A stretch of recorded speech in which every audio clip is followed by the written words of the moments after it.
Hello everyone, আসসালামু আলাইকুম। কেমন আছো তোমরা? আই হোপ সকলেই ভালো আছো। আল্লাহর রহমতে তোমাদের দোয়া ও ভালোবাসায় আমিও আমার পরিবার নিয়ে ভালো আছি, আলহামদুলিল্লাহ। দূর দূরান্ত দেশ বিদেশ যে যেখান থেকে আমার ভিডিওটি দেখতেছ, অবশ্যই একটা লাইক দিয়ে আমার ভিডিওটি দেখা কন্টিনিউ করবে।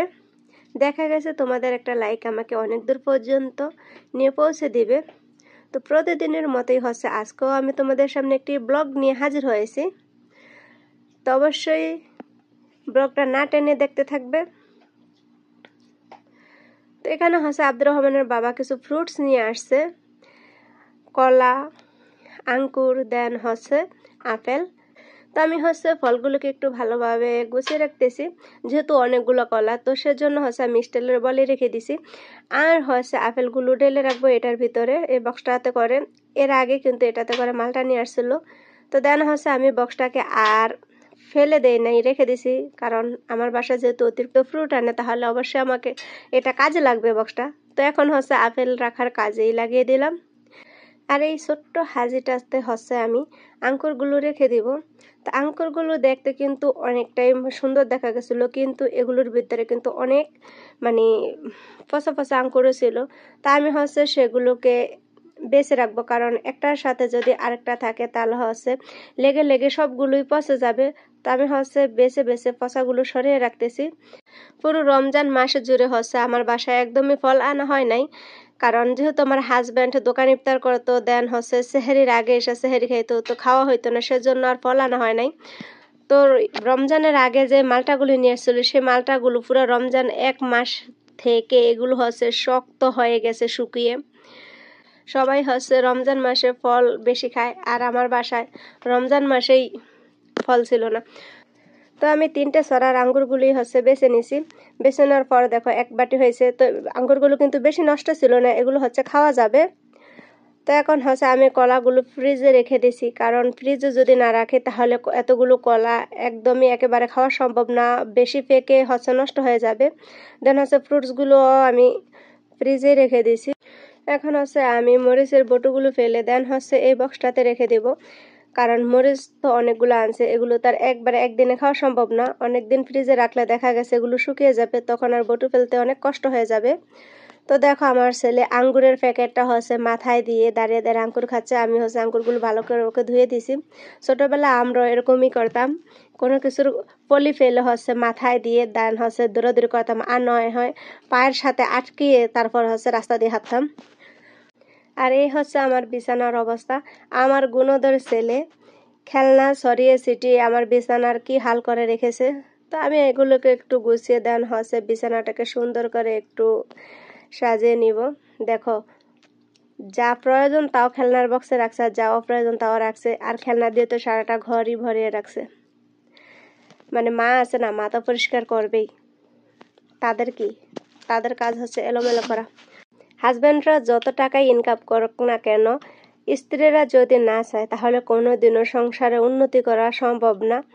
হাজব্যান্ডদের কাজ হচ্ছে টাকা কামানো, আর স্ত্রীদের কাজ হচ্ছে সেই টাকাকে পরিচালনা করে নিজের সংসারটাকে সুখে শান্তিতে ভরে রাখা। হাজব্যান্ডরা যত টাকাই ইনকাম করুক না কেন, স্ত্রীরা যদি সুন্দরভাবে সংসারটাকে গুছিয়ে না রাখে বা সংসারের হাল ভালোভাবে যদি না ধরে, তাহলে হাজব্যান্ডরা কোটি টাকা ইনকাম করলেও কিন্তু সেই সংসারে কোনোদিনও উন্নত করা সম্ভব না। কারণ হাজব্যান্ডরা যদি মনে করে যে আমি টাকা কামাচ্ছি, আমার স্ত্রীর এখানে কোনো দায়িত্ব নাই, স্ত্রীর কাজ হচ্ছে শুধু খাওয়া আর রান্নাবান্না করা, কাজ করা, এটা যদি কোনো হাজব্যান্ড ভেবে থাকে তাহলে সেই সংসারে কোনোদিন উন্নতি সম্ভব না।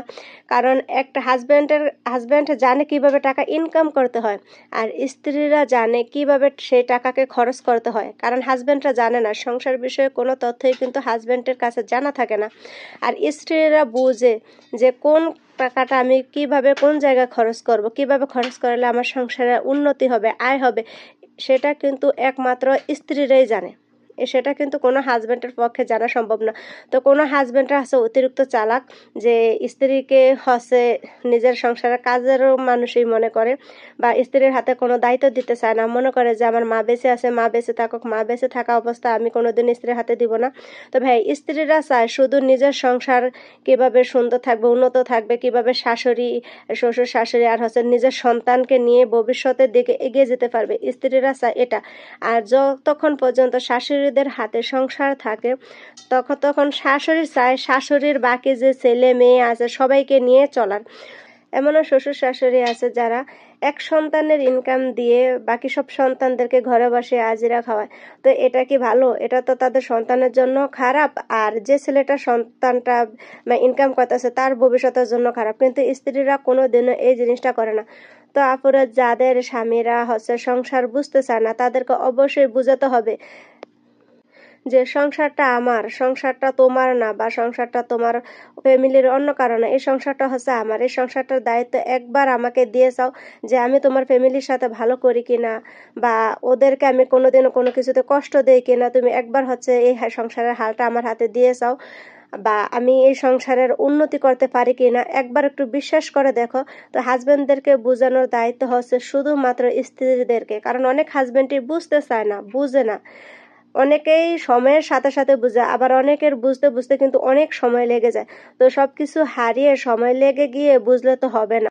অবশ্যই সময় থাকতে হাজবেন্ডদেরকে আমাদের সবাইকেই বোঝাতে হবে, তাহলেই আমাদের উন্নত করা সম্ভব, বা আমাদের সন্তানদের ভবিষ্যৎটা কিছুটা হলেও একটু সিকিউরিটি থাকবে। সবকিছুর মালিক তো আল্লাহ, আল্লাহই সবার ভবিষ্যৎ নিশ্চিত করে দেন। হচ্ছে আল্লাহ এটাও বলছে যে আমি শুধু টাকা দিছি তোমাদেরকে, তোমরা সেটা ভালো জায়গায় খরচ করো, বা বুঝে শুনে খরচ করো, কিছু সঞ্চয় করো, তারপরে খরচ করো, একবারে সব খরচ করে ফেলো না। দেখো, তোমাদের সাথে তো অনেক কিছু শেয়ার করছি, কারণ এর ভুক্তভোগী আমিও ছিলাম একদিন। হয়তো সেই অভিজ্ঞতা থেকে আজকে তোমাদের সাথে এতগুলো কথা শেয়ার করা। তো যাই হোক, তোমাদের সাথে কথা বলতে বলতে হচ্ছে আমি আমার রুটি গরম করে নিয়েছি। আব্দুর রহমানের বাবা হচ্ছে রুমে আসবে নাস্তা খাওয়ার জন্য, আর হচ্ছে ডিমটা ভাজি করে নিলাম। আমার ভিডিওর কথাগুলো যদি তোমাদের কাছে ভালো লাগে থাকে, তাহলে অবশ্যই একটা লাইক করবে, কমেন্ট করবে, আর হচ্ছে চ্যানেলটা সাবস্ক্রাইব করে আমার পাশে থাকবে। আল্লাহ হাফেজ।